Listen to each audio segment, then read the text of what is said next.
시청자 여러분 안녕하십니까? 8월 31일 법률방송 로투데이 시작합니다. 첫 소식입니다. 87년 6월 민주항쟁의 산물로 지난 1988년 9월 1일 설립된 헌법재판소가 오늘 창립 30주년 기념식을 열었습니다. 기념식에 참석한 문재인 대통령은 모든 권력은 국민으로부터 나온다는 헌법 제1조를 언급하며 헌법재판소가 국가기관의 불법 행위에 더 단호해야 한다고 말했습니다. 김정래 기자의 보도입니다. 오늘 헌법재판소 30주년 기념식엔 문재인 대통령과 문희상 국회의장, 김명수 대법원장 등 산부 요인들이 모두 참석해 헌재의 서른도를 축하했습니다. 기념식은 국민과 함께한 30년, 헌법과 동행할 미래를 주제로 진행됐습니다. 문재인 대통령은 축사를 통해 헌법재판소는 국민이 가장 신뢰하는 국가기관이라는 말로 헌재에 대한 애정과 신뢰를 나타냈습니다. 독재와 권위주의 시대의 유물인 악법들을 위헌으로 결정할 때마다 국민의 삶은 좋아졌다는 것이 헌재의 지난 30년에 대한 문재인 대통령의 평가입니다. 문 대통령은 그러면서 헌법재판소는 국민의 기본권에 대해서는 더 철저해야 하며 국가기관의 불법적 행위에 대해서는 더 단호해야 한다고 힘주어 강조했습니다. 이진성 헌재소장도 기념사를 통해 헌재의 지난 30년을 뒤돌아보며 헌재의 구성원들의 적극적인 역할을 당부했습니다. 우리의 꿈은 인간 존중이라는 헌법 가치를 실현하는 것이다. 헌법재판소 구성원들은 재판소의 주인이신 국민께서 내미시는 손을 잡고 눈물을 닦아드릴 준비가 되어 있어야 한다는 것이 이진성 헌재소장의 말입니다. 한편 오늘 기념식에선 조규광 초대 헌재소장에게 훈장 가운데 가장 서열이 높은 국민훈장 무궁화장이 수여됐습니다. 모든 권력은 국민으로부터 나온다. 우리 국민들이 가장 좋아하는 구절로 뽑은 헌법 조항입니다. 관련해서 문재인 대통령은 세상을 바꾸는 것은 국민이라며 국민의 손을 놓쳐서는 안 된다고 강조했습니다. 헌법재판소의 새로운 30년이 시작됐습니다. 법률방송 김정래입니다. 1987년 6월 항쟁의 옥동자. 오늘 헌법재판소 30주년 기념식에서 이진성 헌재소장이 헌재를 지칭해 한 말입니다. 지난 30년 헌재가 내린 결정 가운데 네티즌 투표를 통해 선정된 가장 기억에 남는 결정 베스트 7을 전해드립니다. 카드로 읽는 법조 장한지 기자입니다. 언론인과 사립학교 교원에게는 공직자와 맞먹는 청렴성이 필요하다. 7위는 기자들을 포함한 우리 사회 부적절한 접대 관행을 뿌리부터 뒤흔들어 과거와 안녕을 고한 김영란법 합헌 결정이 차지했습니다. 공동 6위는 동성동본 결혼 금지와 통신감청 무제한 기간 연장 헌법 불합치 결정이 올랐습니다. 동성동본 결혼 금지는 인간의 존엄과 행복 추구권을 담은 헌법 정신에 어긋난다. 통신감청 무제한 기간 연장은 수사와 전혀 관계없는 개인의 내밀한 사생활의 비밀에 침해당할 우려가 크다는 것이 헌재의 판단이었습니다. 5위는 인터넷 실명제 위헌 결정이 차지했습니다. 익명에 따른 악성 댓글 등의 폐해보다는 표현의 자유라는 헌법상 권리가 더 중요하다는 게 당시 헌재 재판관 전원의 일치된 판단입니다. 4위는 간통죄 형사처벌 형법 조항 위헌 결정입니다. 개인의 사생활에 국가는 개인마라는 판결. 헌재는 그렇게 간통죄를 역사의 뒤안길로 보냈습니다. 3위는 공무원 시험 응시 연령 32세 제한에 대한 헌법 불합치 결정이 차지했습니다. 이후 공무원 시험 응시 제한 연령이 상향 조정된 경우에서 보여지듯 헌재의 결정은 이렇게 실질적으로 우리의 삶과 사회에 직접적인 영향을 미칩니다. 2위는 노무현 박근혜 두 대통령의 엇갈린 운명, 대통령 탄핵 심판 사건이 올랐습니다. 박근혜 대통령을 파면함으로써 얻는 헌법 수호의 이익이 파면에 따르는 국가적 손실을 압도할 정도로 크다. 헌정사상 초유의 현직 대통령 탄핵, 촛불 시민혁명, 대한민국은 이로써 법의 이름으로 왕의 목을 친 경험과 기억을 갖게 됐습니다. 대통령 탄핵을 누르고 국민이 뽑은 헌재 결정 1위에 오른 사건. 바로 일본군 위안부 피해자 손해배상 행정부작위 위헌 결정입니다. 외교 행위 특성을 고려한다 해도 외교통상부가 내세우는 사유는 타당한 사유가 아니다. 일본과의 위안부 손해배상 협상에 손 놓고 아무것도 안 하고 있는 당시 박근혜 정부를 질타한 결정입니다. 법원 판결은 소송을 청구한 개인에게 국한되지만 헌재 판결은 청구인 개인을 넘어 사회와 국가 전체를 규율합니다. 헌재 결정이 무겁디 무거운 것도 이 때문입니다. 국민과 함께한 30년, 국민과 함께할 30년.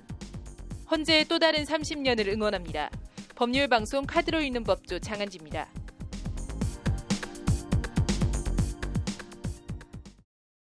헌법재판소가 어제 54건의 과거사 법원 판결에 대한 헌법소원 사건의 결정을 내렸습니다.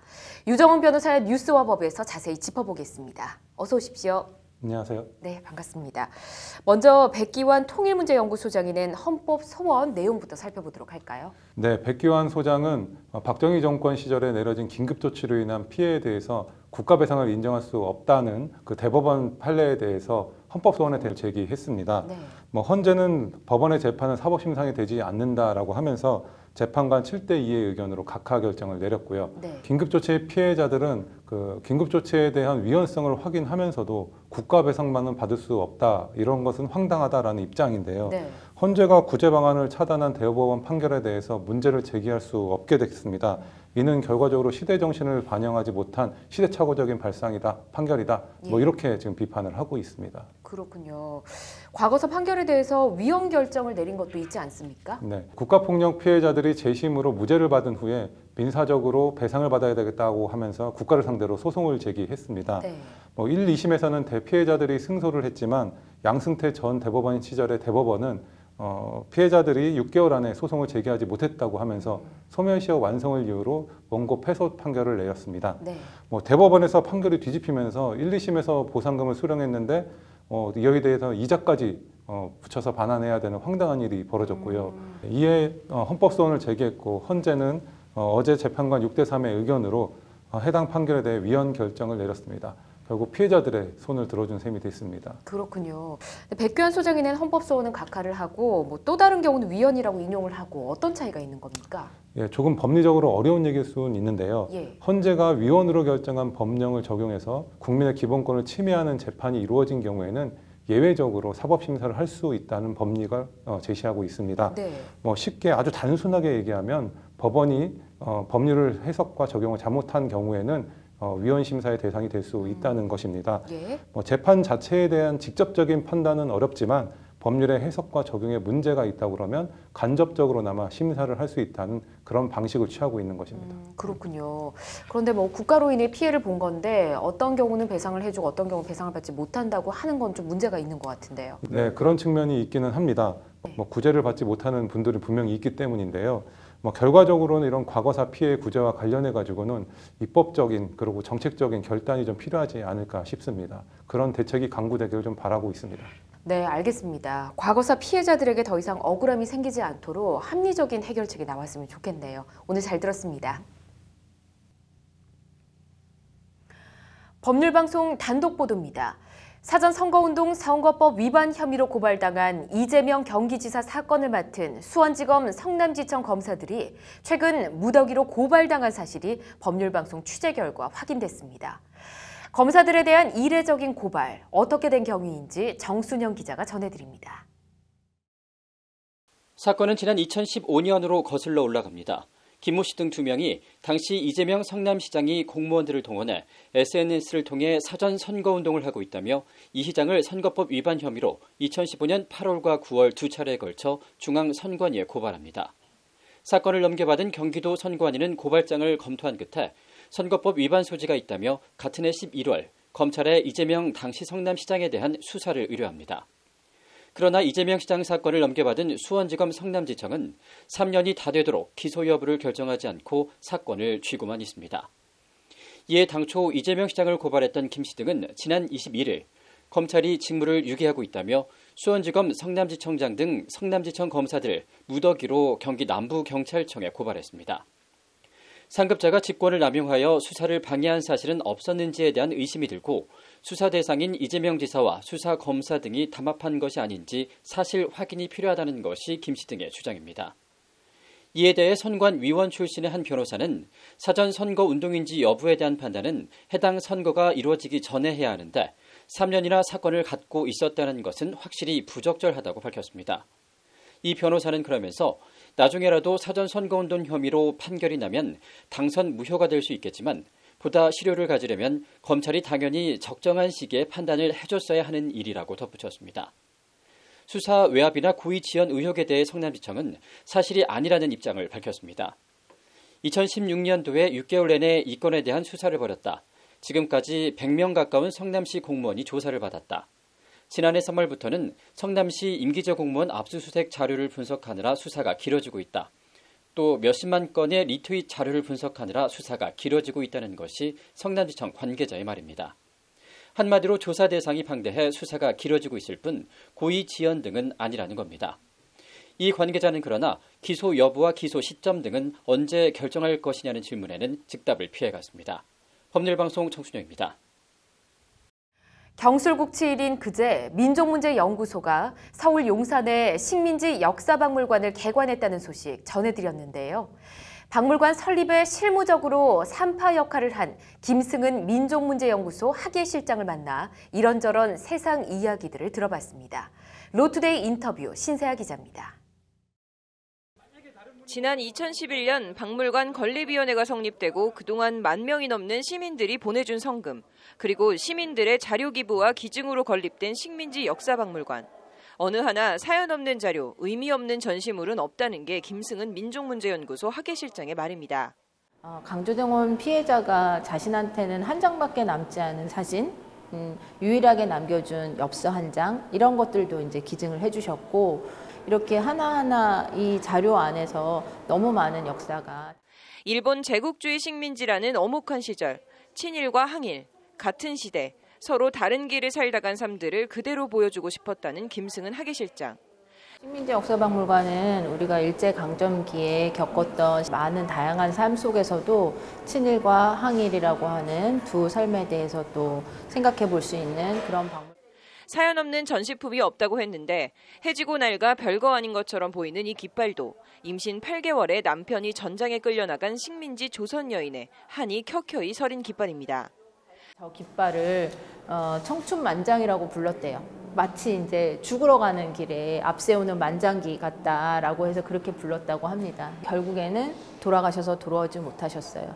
이 장행기를 남편의 유품처럼 보관하고 계시다가 강제 징집 얘기는 자연스럽게 강제징용과 위안부 얘기로 이어졌습니다.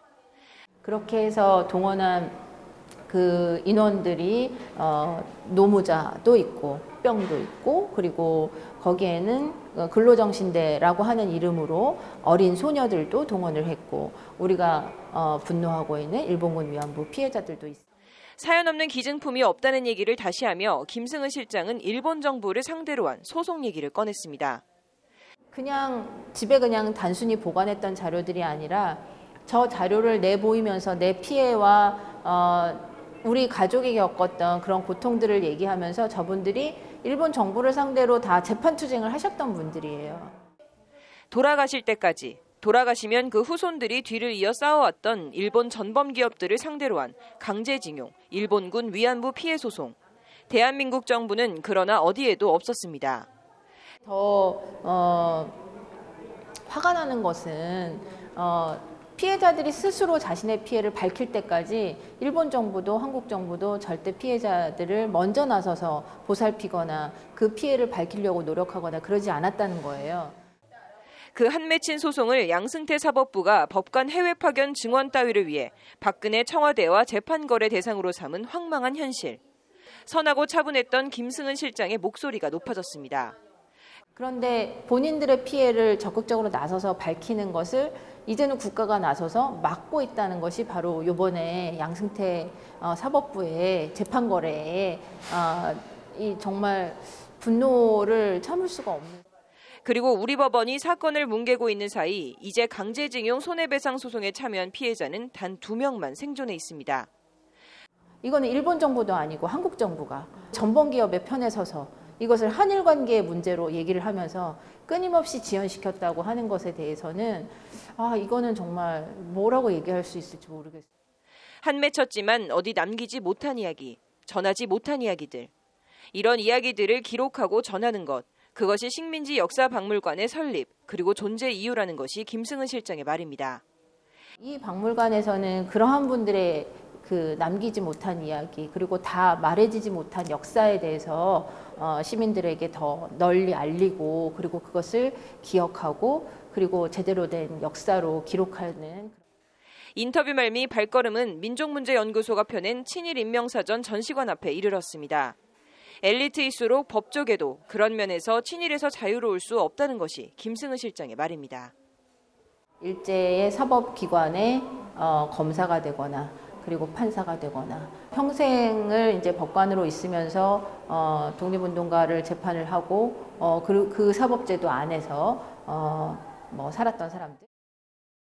청산하지 못한 역사는 과거에서 끝나는 게 아니라 현실 속에서 끊임없이 반복 재현된다는 것이 김승은 하계실장의 말입니다.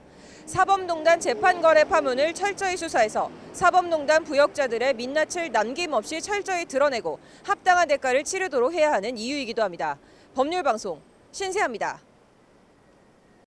이어서 법조계 소식 전해드리겠습니다. 법제처는 오늘 밀레니엄 서울 힐튼 호텔에서 중앙행정기관 법무 담당관 회의를 개최하고 공무원의 적극적인 법령 해석과 집행을 위한 적극행정법제 가이드라인을 설명했습니다. 대법원은 다음 달 8일 서울중앙지법에서 학대 아동을 위한 지역사회 중심의 체계적 보호 조치를 주제로 아동권익 보호학회 2018년 공동심포지엄을 연다고 오늘 밝혔습니다.